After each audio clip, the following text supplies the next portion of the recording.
So all those people we were talking about last week dying at over 100 or near 2, and literally within minutes of recording this show, we got news that the last show that Herman Wouk, 103. 103. It's unbelievable. You know, I thought Herman was dead already. I did too.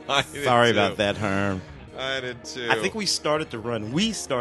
I think we decided we started it with Seymour Castle. Yeah. Then we got our Luke Perry. Yeah. Then our John Singleton. And Peggy Lipton. Joan. Tim Conway and Doris Day. Doris. Yeah. And Herman. Yeah, and I'm sure there are others in there that we're missing. But sort of significant figures. It's not. We're not yet on that catastrophic level where we're losing, Prince and Bowie and George Michael all within just weeks of each other, or capping the year. But except for Singleton and Luke. Yeah. Well, Luke and Singleton both holding like that. Yeah, that's all premature. Yeah, but the other ones, long lives, but really long lives. Some of them. Really long lives, some of them. Yeah. Herman. Herman, I never read any of those books. I didn't either. I just saw the I miniseries. only knew him. I only knew it from the miniseries. I did too. But hey, and he didn't write that many books apparently. Yeah. Well, they were all these sort of big, post-war, pre-war, during the war, melodrama epics or something like that. Yeah. But the movies were fun. The TV. Winds of War was a big deal at the time. It was a really, really big deal at the time. And to kind of revisit a few things. So the battle between the agents and the Writers Guild is kind of simmered down. That seems to be going nowhere. Agents aren't really bending, but the writers aren't panicking. And all the writers I know are just doing business with their attorneys, and they appear to not really need their agents right now. Mm-hmm. I mean, a few. Our buddy Sherm at APA. Yeah. And he reported to me that a few of their literary people jumped ship, either formed their own things or went to agencies that already weren't packaging, took their clients with them. A name or two here or there, but so I don't know. It seems to me that it's just going to be what it is. This is what it is. They can't package. They cannot continue doing what they were doing before. That's not possible. So there is a change. But just what does it mean? I'm sure there are talks taking place because nobody's going out and doing what they usually do, right? They're not sending out nasty editorials and making public statements to try to move the needle. Everyone's being very quiet, so that leads me to believe that that people are talking, and they're staying quiet about it in hopes that they can come to an agreement. But it's interesting because in June is pitch season, and so as we creep into June, this is when all that packaging would be happening. So it's not going to be happening, at least not the way it traditionally happened. It can't. No. So it'll be interesting to see what deals look like. So many shows got canceled over the last couple of weeks. I mean, a lot of stuff got whacked. Some of the reason why that stuff got whacked is because those were part of packaged deals that had happened in previous periods, and those aren't happening anymore. True.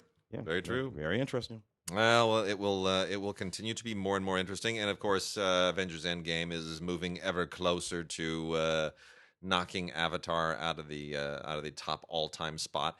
Interesting, the all-time top grosser domestically was the Star Wars Episode 7. That's the one that's over $900 million, like $936 million domestically, but it didn't do giant foreign. So I think Endgame is going to overtake Avatar overall pretty soon. Don't know if it'll become number one domestically though. It'll be an interesting thing to see because how many more Avatar movies are there? 2 more? 3 more? 3 more. And so as a series of films, I cannot imagine that series of films having the kind of staying power, the legs, particularly at the box office. Unless the pressure is going to be gigantic, though. It's going to be gigantic, but I also don't think Disney is. And I had an interesting disagreement with a friend over this, but I don't think Disney is as invested in Avatar. I think it's something they inherited with Fox.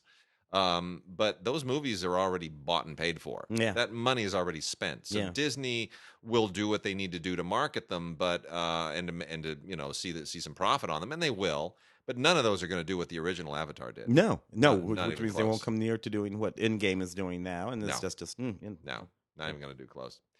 Anyway, all right. Well, let's get cracking. We got a heap of anime here. Starting with an anime legend, and I've got to put this right at the top because this is a big deal, and a lot of people have been waiting for this for a very long time, and there have been false starts, and it's been rumored and here and there, and it never quite happened, and it finally has happened. The beautiful collector's edition box set of Hayao Miyazaki's Princess Mononoke from the Studio Ghibli collection. This is absolutely sensational. This is an absolutely beautiful thing. This is from G Kids, who is releasing all of their own stuff now.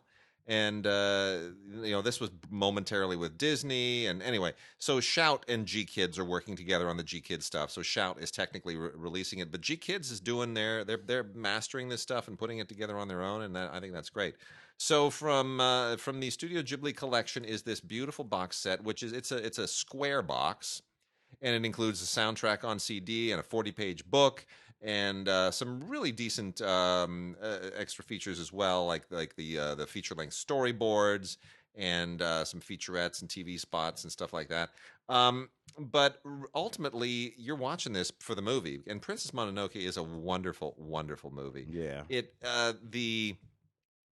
It's worth pointing out that the American dubbed version was not that great. It was, and you get it here. You can see it dubbed if you want, but watch the Japanese version. That's where this really comes alive. The English dubbed version had like Billy Bob Thornton and some voices that just don't work. Yeah.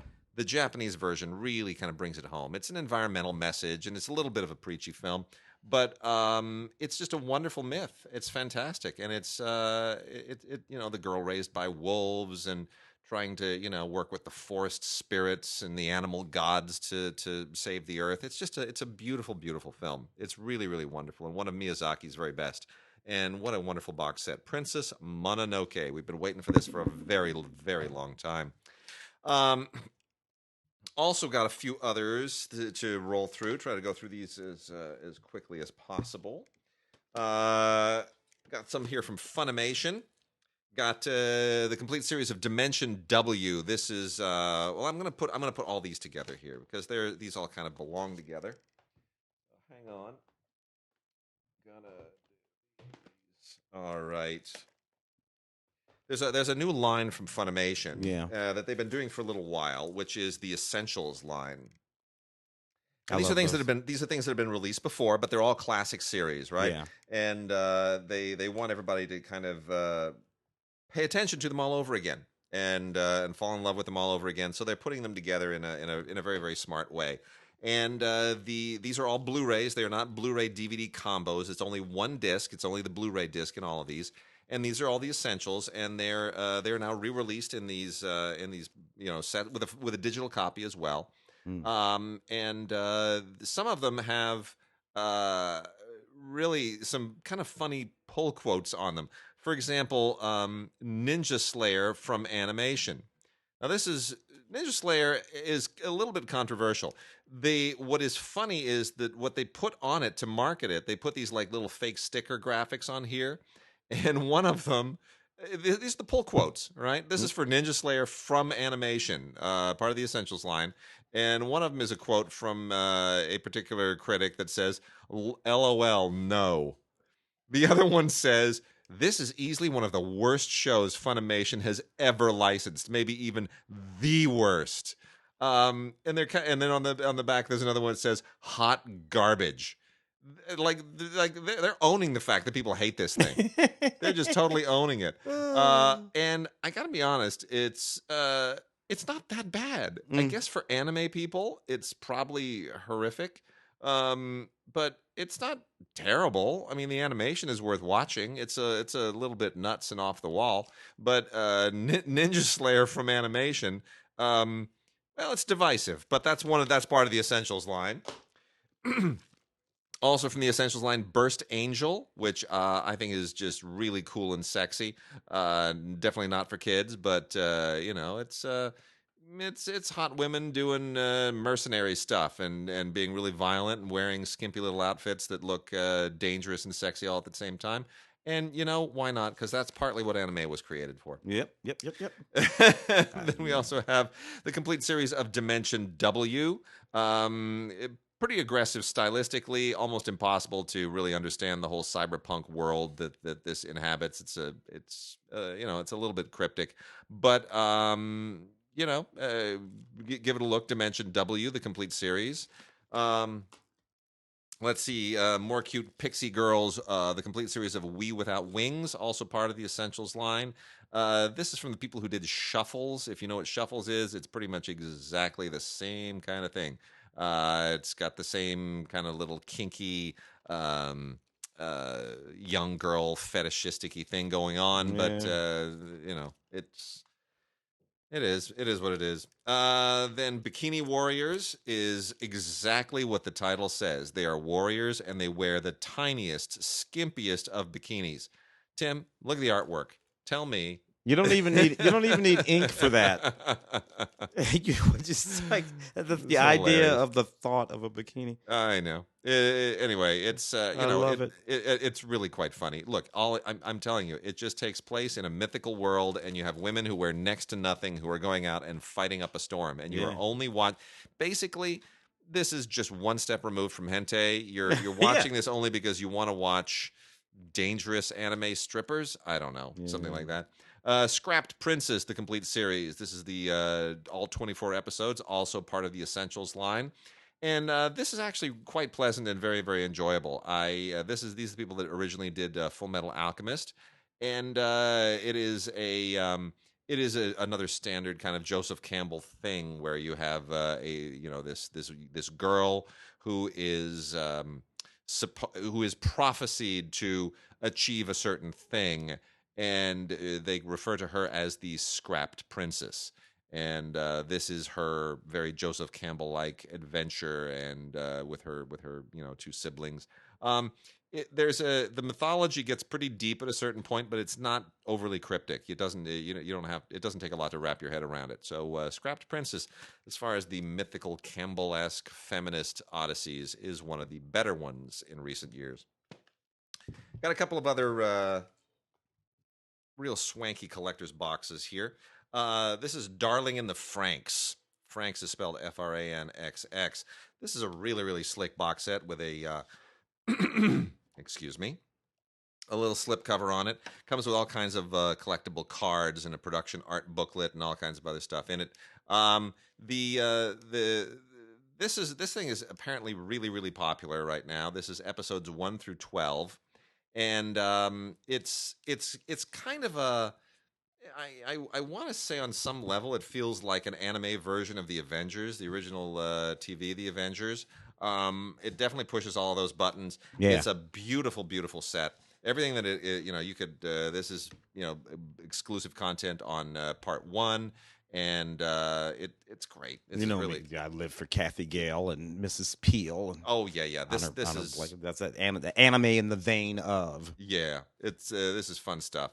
And then we've also got seasons 1 and 2 plus extras of Concrete Revolution. Concrete Revolution is pretty outrageous and outlandish stuff. This is about I guess Men in Black is maybe kind of an example of this. So you've got this special group of agents that have been formed to protect society from creatures and demons and all this kind of stuff.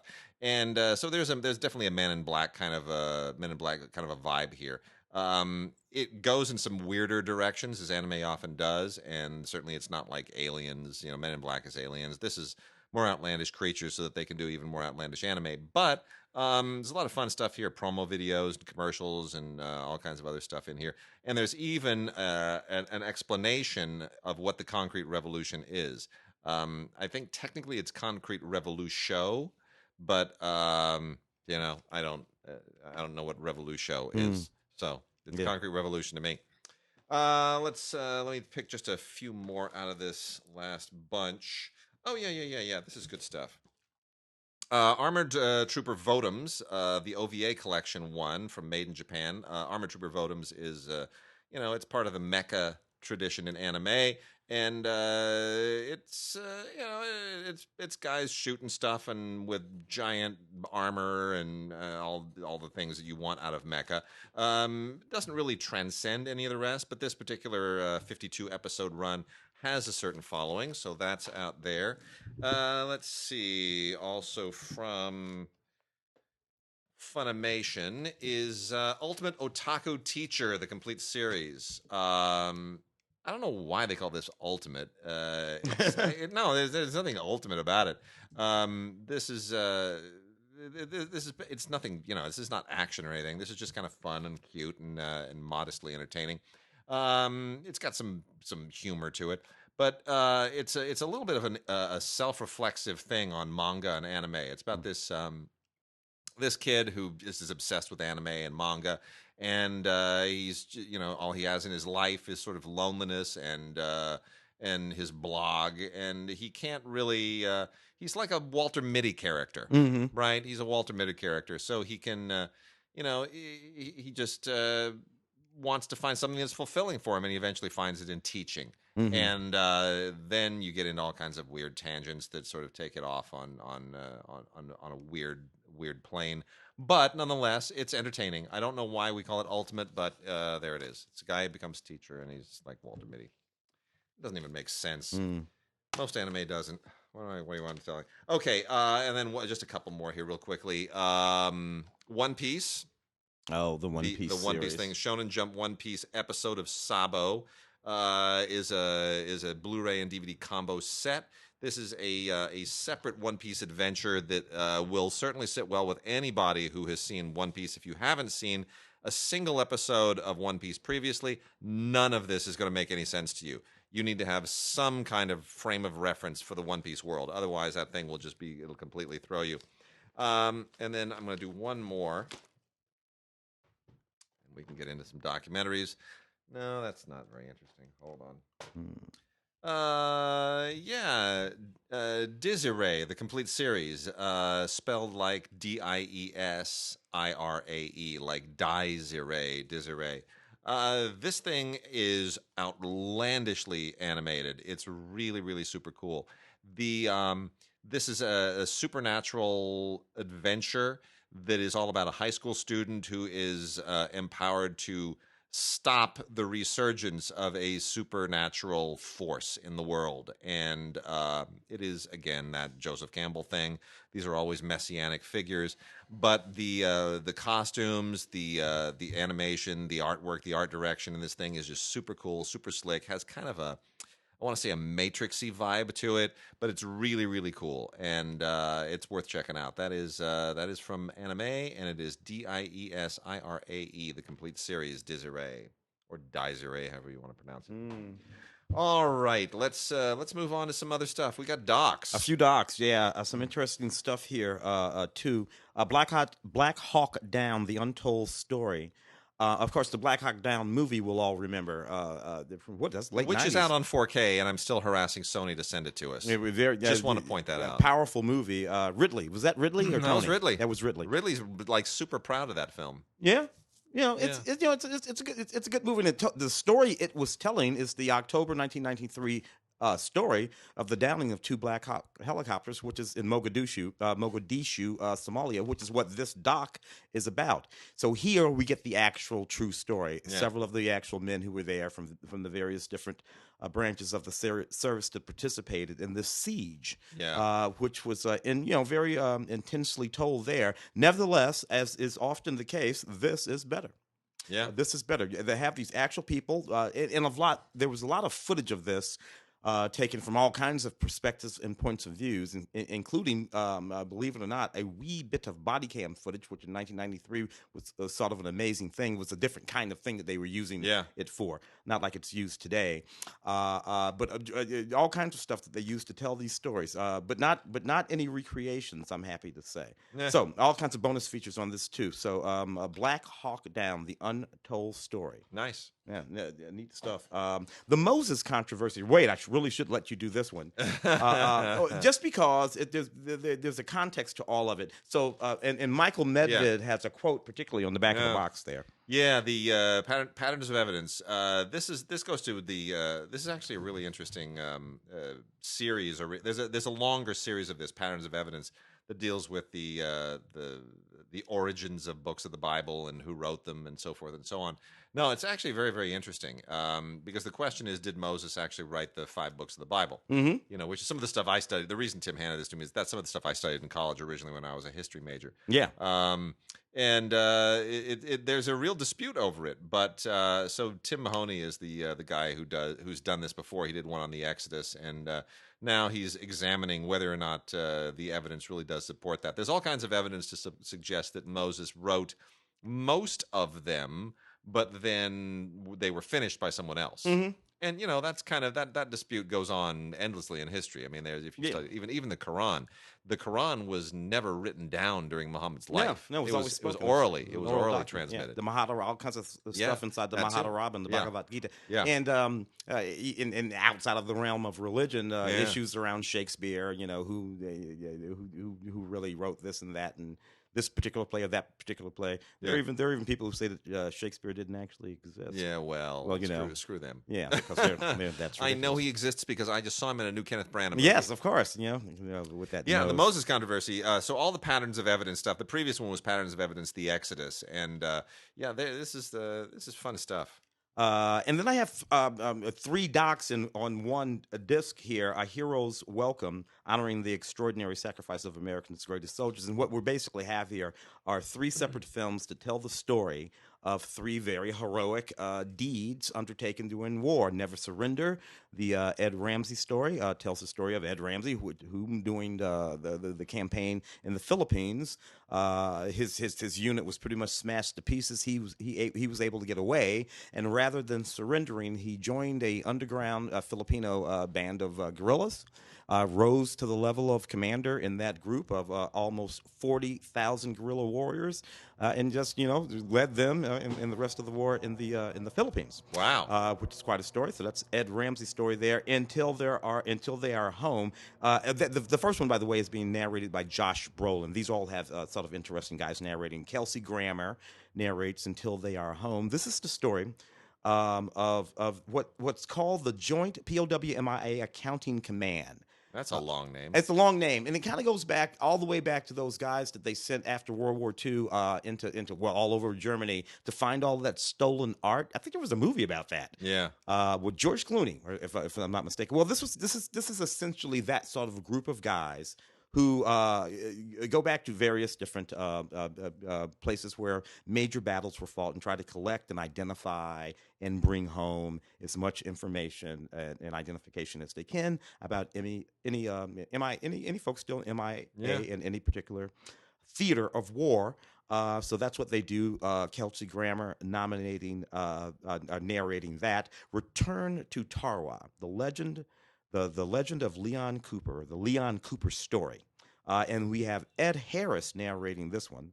Oh, it's all about your narrator. It's all about your narrator. Those are 2 really great voices. Yeah, that was a very, very bloody battle fought in 1943, and this is all about that beach that they had to take. And what we do basically is we literally, with this old soldier who's still alive at the time of the making of this movie, obviously, return to that beach and have him sort of narrate as much as he can remember. And he can recall a great deal about that bloody battle. Yeah. So that's what these are, and it's really interesting stuff. You can never. I do not believe you will ever run out of stories to tell about WW2 for sure. Never. Don't know about Vietnam, maybe Korea, but WW2, I think you'll be able to do that forever.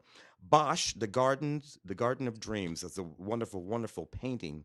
The Garden of Earthly Delights by Hieronymus Bosch. Bosch, who died about 500 years ago. Yeah. This doc sort of celebrates that by examining looking at, philosophizing about this particular Hieronymus Bosch painting. Hieronymus is known for having painted some fairly disturbing things. This particular painting isn't terribly disturbing, but it's full of metaphor and homily. It's full of all kinds. You could write. I think it was Salman Rushdie that says you could probably write 100 novels just from looking at this painting. So great. Any 4 or 5 inches of this painting is telling you an entirely different story. So it's quite extraordinary. This film goes into everything there is to know about that painting and a good deal about Hieronymus Bosch. Really great stuff. Bosch, The Garden of Dreams is the name of the movie. Creepy paintings, but they're great paintings. Creepy paintings, but amazing. Particularly given the period in which they were done.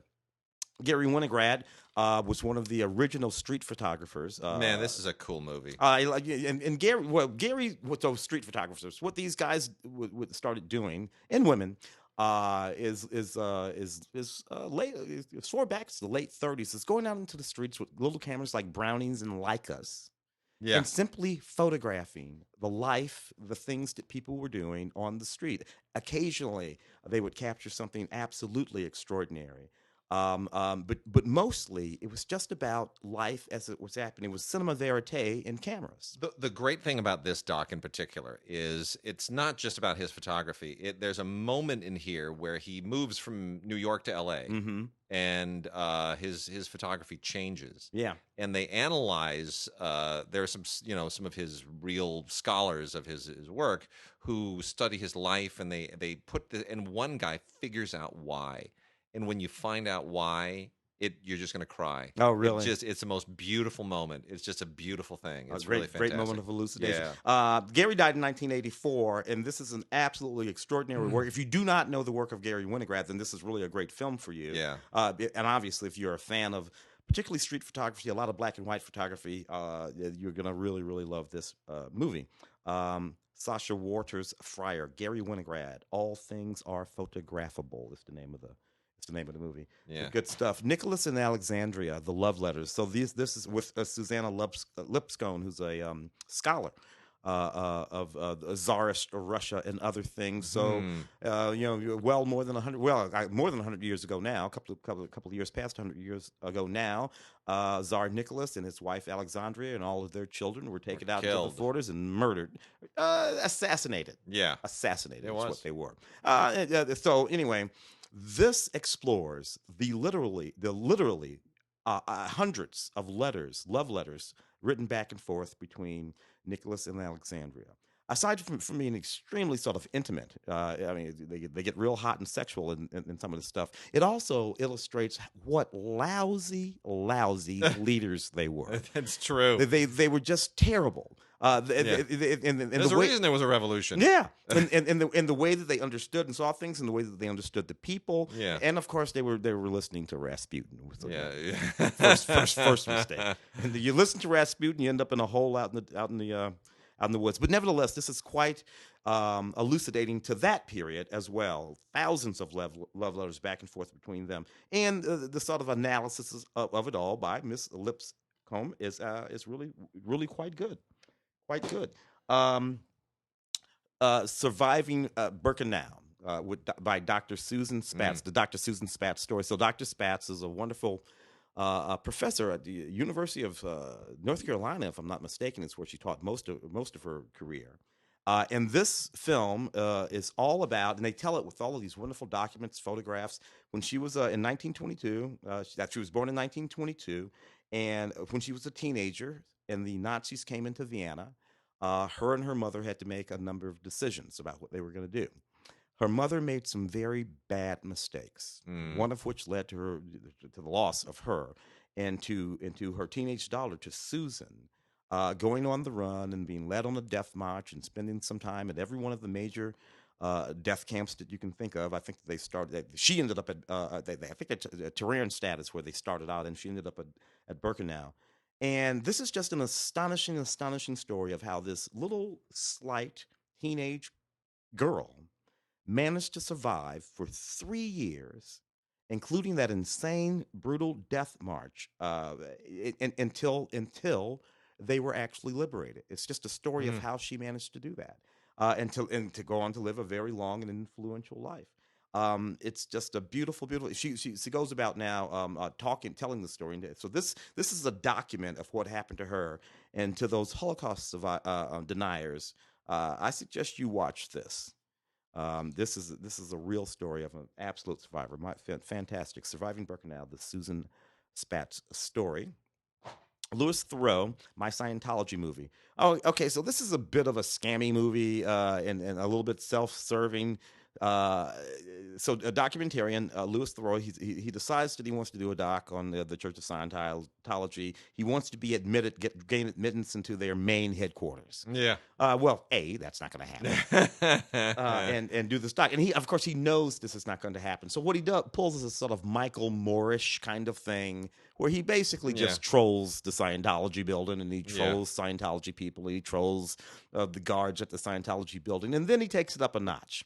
He does, in fact, interview several people who sort of left Scientology and have bones to pick. Yeah. And he gets them to describe in extreme detail very specific moments that they claim that they witnessed. Sometimes they do, in fact, corroborate each other, though. So that's an interesting thing. Then he goes out and hires actors to play the individuals in each one of these scenarios as described by these scientists. So you have somebody playing that. Who's that guy's name? Muscovich? Yeah. He has a guy playing Muscovich. The guy looks like Muscovich, too. He hires a guy to play Tom Cruise. Guy looks like Tom Cruise, too. And he sets up a scene in the set, and he has this guy describe it all, and he gives them direction. They shoot it, and basically they make up and shoot a scene. And then the other guy also says, yeah, it was just like that. It's just like that. And then Tom did this. And then he has, so, it's nothing. I'm not even really sure you can call this a documentary. Can you do it? I guess it's a personal essay film. It's like a personal essay. It's what Moore does, but it's also what Morgan Spurlock does. Yeah. But what do you learn about Scientology? Nothing. Much. Not a single thing. He's promoting himself. Yeah, and we're just fine. Knock yourself out with that, dude. A documentary by Greg Bergman and A.D. Freeze called "Big Like Me," the extended director's cut. That's a joke.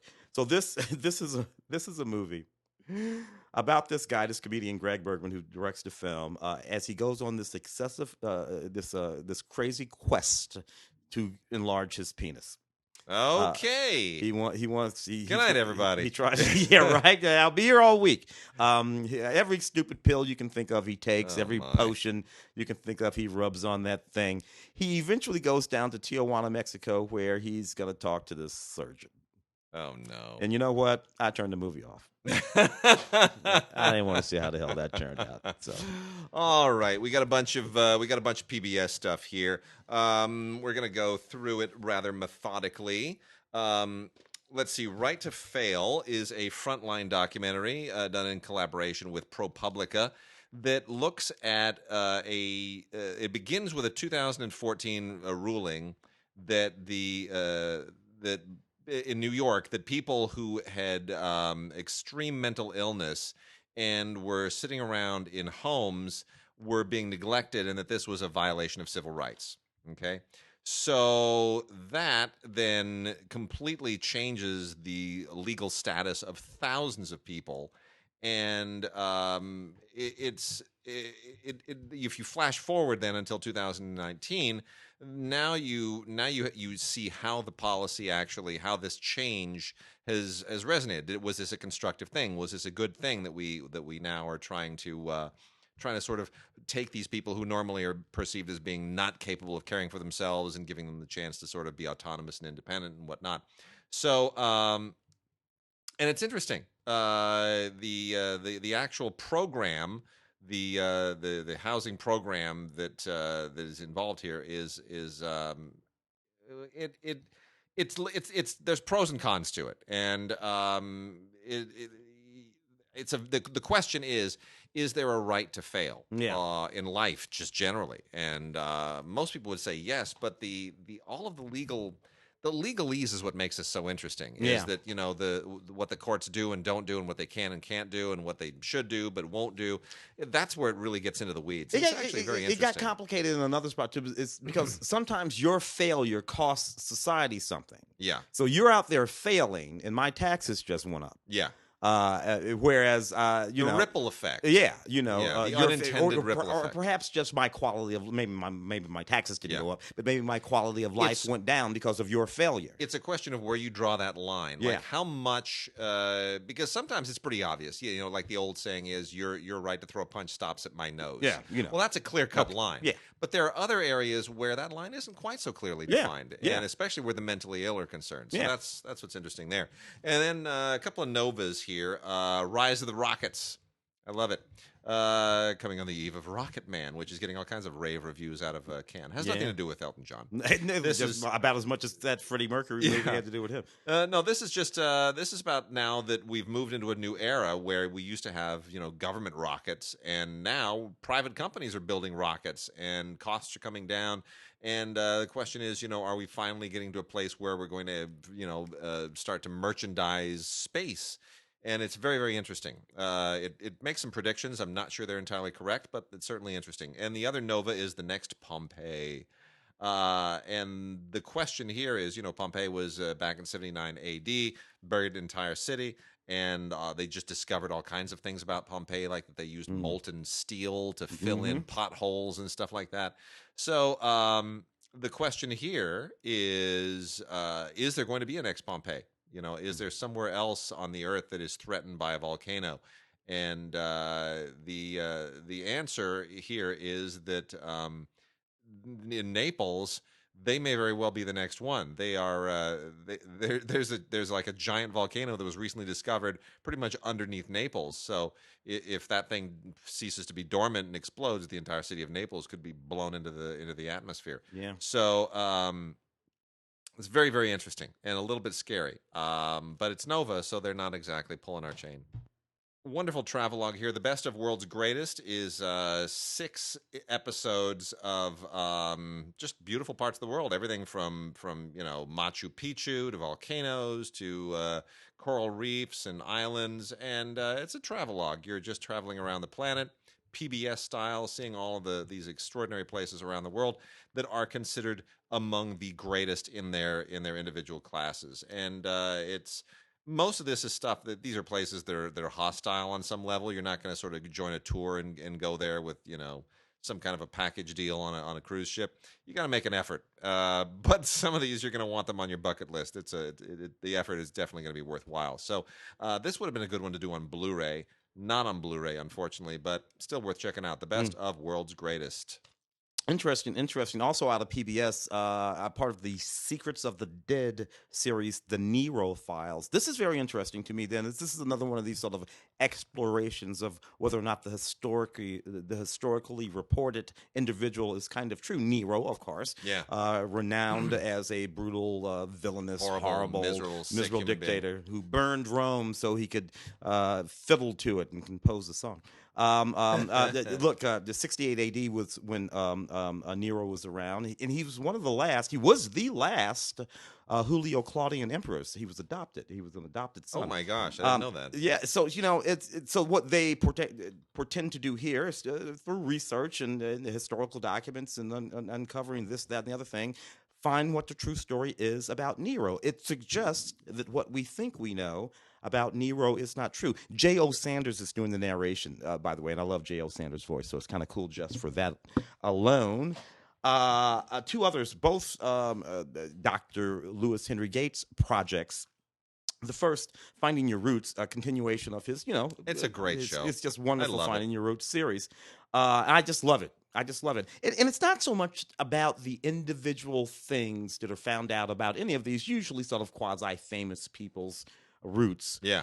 Which is, it is what it is. What's interesting is that the way expectation is always undermined. Yeah. That's what I like watching. We think we know people. Yeah. You're looking at some guy, he's black. You're looking at some woman, she's white. You're looking at, and by the time Dr. Liz, I'm sorry, you're Japanese. Because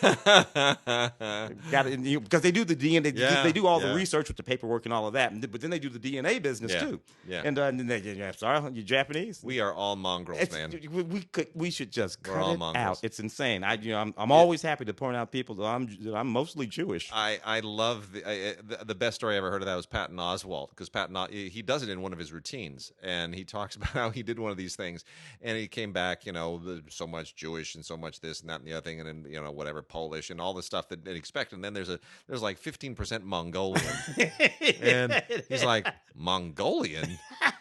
Where, Not for nothing, and Pat so he explains a reaches lot. out to them, and he gets the guy on the phone. He goes, "Yeah, Mongolian." And the guy's like, "Oh yeah, totally." And he's like, "Wait, explain." He goes, "It's Genghis Khan." Because Yeah. he moved all across. Genghis got around. He screwed everybody. Genghis got and around. just kind of and that's the thing. It's like, okay, so how much of Europe actually has Mongolian blood? Because Genghis Khan and the Mongols were just laying their seeds everywhere. I'm sorry, that would make me happy. Just so folks know, Laura Linney, Marissa Tomei, Michael K. Williams, George R.R. Martin. Yeah, interesting. Right? Sheryl Sandberg, the journalist Christine Amanpour, Joe Madsen, and the athlete Michael Strahan. I think he was on CBS this morning. Are all in this one, and so all kinds of people from all over the places, and you find out all sorts of interesting things about them. Another one from Dr. Gates, Reconstruction. America after the Civil War. This is endlessly fascinating to me. If you happen to be I'm an American history teacher. My father was basically born right after Reconstruction. Yeah, Reconstruction began in 1863 to about 1877. Reconstruction. It was a very short period, but during that period, the people have often forgot the first African Americans, black folks, black Americans were elected to Congress. The United States got various different Congress, state houses, and first senator, and all businesses, all those HBCUs established, and around 1877, for a number of different reasons, most of which had to do with the South, still being a mess, after the Civil War, and petitioning for all kinds of restrictions to be allowed to be set up down there, and how that changed the next almost 100 years, almost 100 years, certainly up till Brown versus Board of Education at the minimum. Maybe even the 1964 Civil Rights Act. Yeah. Maybe that. Anyway, this chronicles that wonderfully, including lots of really, really great old daguerreotypes and the sort of photographs from the period, sepia tone and all kind of stuff, walking right through the 1960s and 70s. And he does this wonderful thing where he connects a thing that happened in 75 to a thing that happens in 1975, and you can see the direct through line from that event to this event, because that's the way history works, and I love the way he tells it. All right, that's great stuff. All right, gonna hit some classics now. Gonna blow through these piles. And got a whole ton from the Kino Studio Classics line. So let's go through these first, because Kino just keeps, and this comes, man, every month Kino hits it hard. So you got to keep up, because these are significant movies, and you're going to find gems in here somewhere that you have to add to your collection. All of them on Blu-ray. First one is a movie that is one of the greatest nature films of my childhood. I am so elated this is finally out. I think I saw this when I didn't see it in the theater, but I saw it not long after. Ring of Bright Water, which is basically Born Free with otters. Yeah. That's what it is. They actually showed that in schools to us, like a school assembly sort of screening. Yeah, it's fantastic. It's Born Free with Otters, and it's the about the actual husband and wife team who were in Bill Travers and Virginia McKenna, who actually were in Born Free. Now they're focused on Midge, who is just the sweetest little freaking otter thing in the world. And where this goes is just as compelling as Born Free, and it's not as well known, but it's really, really a lovely movie. From 1969, Ring of Bright Water. Definitely got to see this. It's just, it's absolutely beautiful. Then we've also got Robbery with Stanley Baker, Joanna Pettit, and James Booth. This is a Joseph E. Levine produced Peter Yates movie from 1967, right there on that moment before Peter Yates is really set to just kind of break through. This is basically one of those great British crime films of the 1960s, and it's right in there. It's kind of in there with I don't want to say it's with the Italian Job. It's kind of like maybe a notch below the Italian Job, but it's really really gritty. It's got some great action scenes. It's very very cool, and it's worth checking out. It really kind of captures the moment in the '60s when Britain had either spy films or gangster films, and this is a really really sharp one. And Peter Yates directs the hell out of this thing. It's really really well done, and the film is Robbery from 1967 with a great cast. Also has Frank Finlay. William Marlowe, just Joanna Pettit is so good in this, just absolutely fantastic. Some of you might remember Swing Vote with Kevin Costner from 2008. This is not that long ago, but it has become kind of a thing just because politics has gotten so crazy that now this movie feels almost like a documentary all over again. At the time, people thought, yeah, that's kind of really crazy that there would be an election that came down to one guy and everybody has to court the one guy in order to get elected. And as silly as that sounds, sillier things happen every single day now. Stanley Tucci, Judge Reinhold, Kelsey Grammer, Dennis Hopper, great cast. But Kevin Costner plays this yokely guy just to a perfect T, and that is the strangely, weirdly prophetic Swing Vote. Richard Crenna, Fred I Astaire. did a junket for that movie. I know it just feels like yesterday, right? Yeah, but it's all like nuts. Willigers, man. Alf Kellen in 1969 directed Midas Run with Richard Crenna, Fred Astaire, and Anne Haywood. Very aging Fred Astaire, we should point out. He's not dancing and hoofing it here for in any conceivable way. Cesar Romero is in this as well, which is always fun. So is Roddy McDowall. This is basically a heist comedy, and it's got a great score by Elmer Bernstein. But otherwise, it's just a heist comedy, and it's fine for what it is. In 1960s had a lot of heist films and heist comedies, and it's cute. Wouldn't say it was A-list or anything. One of my favorite all-time Jim Jarmusch movies, Broken Flowers, with Bill Murray. Goodness, Bill Murray is amazing in that movie. Jim Jarmusch just opened the Cannes Film Festival with a zombie movie with Bill Murray that everybody thinks is great. Yeah. The reviews are through the roof. I can't wait to see it. Yeah. I can imagine what a Jim Jarmusch zombie movie is going to be like. It's going to be the best. It's going to be the end of all zombie movies.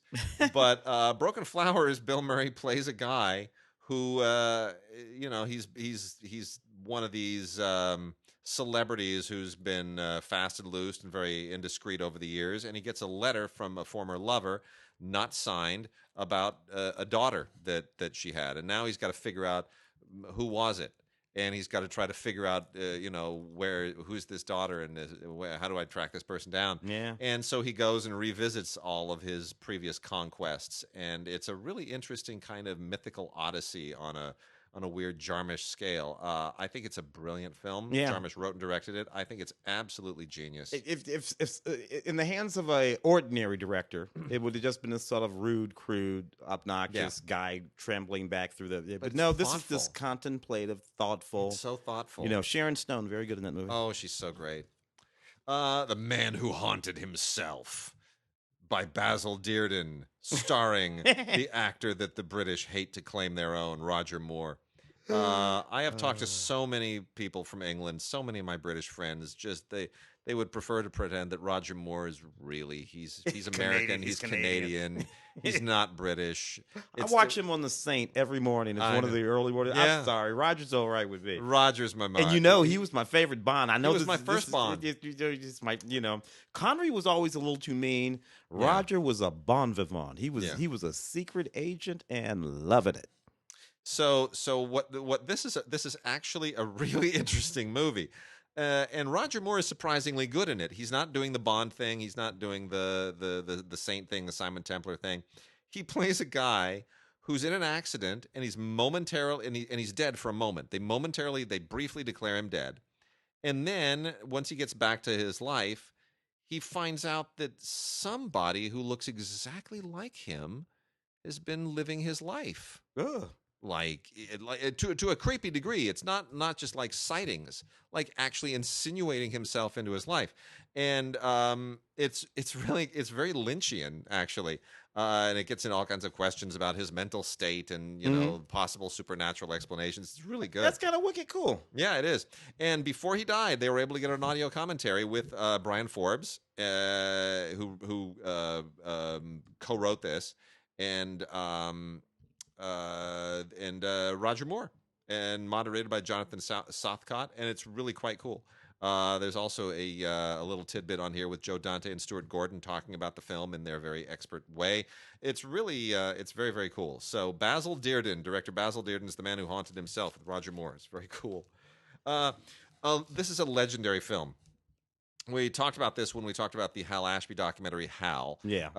And this is the film that really kind of started it all for Hal Ashby, The Landlord, which was produced by Norman Jewison, his very, very good friend, who's interviewed all over the place in that documentary. And this is where Hal Ashby moved from being a legendary editor to being a great director. Yeah. And it is a great, great film.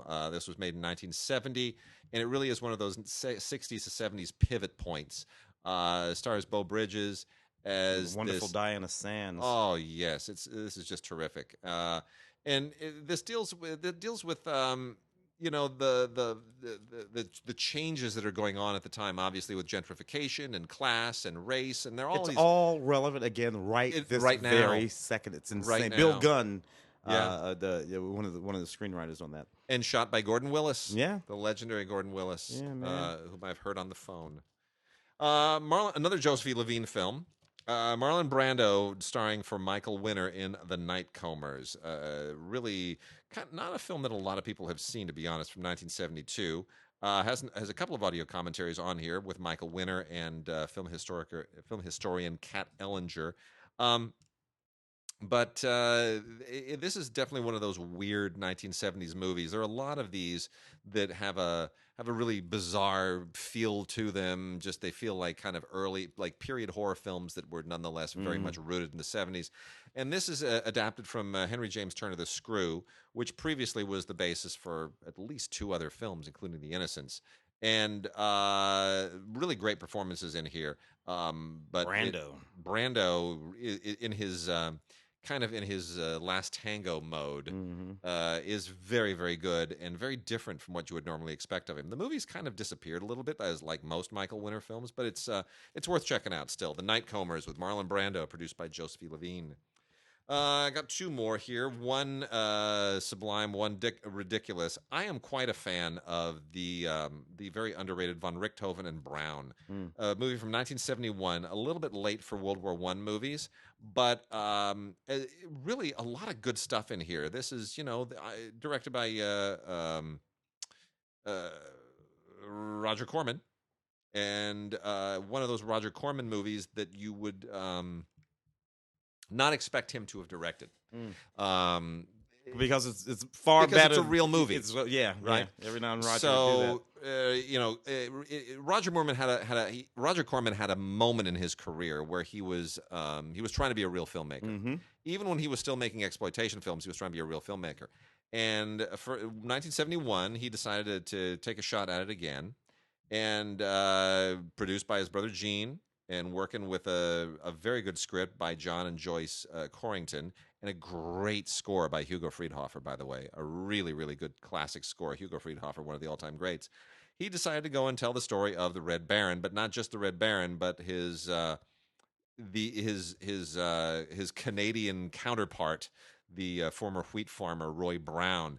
And it's really, really quite smart, and it's one of the better films from that. One of the better World War I films from that era, and there are a few of them, but this one really, it's very, very smart, and you see what a good director Roger Corman can be. It's worth checking out. It really is. There's even an interview with Corman on it, who's always a fun interview. We've interviewed him before. And here is the ridiculous Bitter Moon. Now, I love the score for Bitter Moon. I love the director of Bitter Moon, despite the controversy. Roman Polanski directed Bitter Moon. The score is by Vangelis. I am a huge Vangelis fan. I own the score. It's a great score. Polanski makes a lot of great movies. This is not one of them.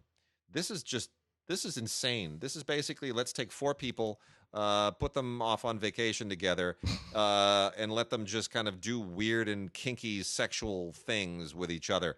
In a bizarre foursome thing. Emmanuelle Seigner, Polanski's wife, is in it. So is Peter Coyote. The other couple is Hugh Grant and Kristen Scott Thomas.